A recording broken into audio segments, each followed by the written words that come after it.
सबसे पहले हम शुरू करते हैं कराची के हवाले से। कराची पाकिस्तान की माशी शारग है, पाकिस्तान के लिए बड़ी अहमियत की हामिल है और तिजारती शहर है। तो कराची के जो मसाइल हैं बुनियादी तौर पे आपकी नज़र में कराची के क्या मसाइल हैं? कराची पाकिस्तान की सबसे पॉपुलेशन के लिहाज से भी सबसे बड़ा शहर है। ठीक है। और उसके बाद उसकी जो पाकिस्तान की टोटल जो आमदन है उसका 67% वहाँ से जनरेट होता है। ठीक है।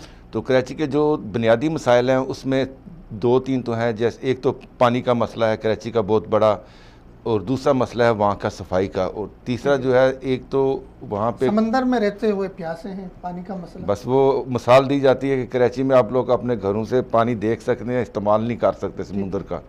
तो उनके लिए सबसे बड़ा जो मसला है कि वो डिसैलिनेशन प्लांट जो है पानी का मीठा करके लगाया जाए।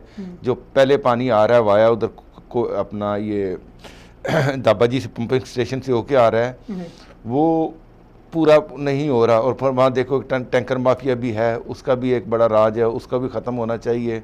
तो बाकी वहाँ पे वो तरक्याती काम जो हैं, अब तरक्याती में जो उस पर सुना है कि अभी कराची की थोड़ा सा जो है ना वो क्या कहते हैं हल्का सा भी अगर उसको मेकअप किया जाए या रेनोवेट किया जाए तो कम से कम वहाँ पे 1000 अरब रुपया जो है ना पाकिस्तानी उसकी ज़रूरत है सिर्फ कराची को थोड़ा सा ठीक करने के लिए।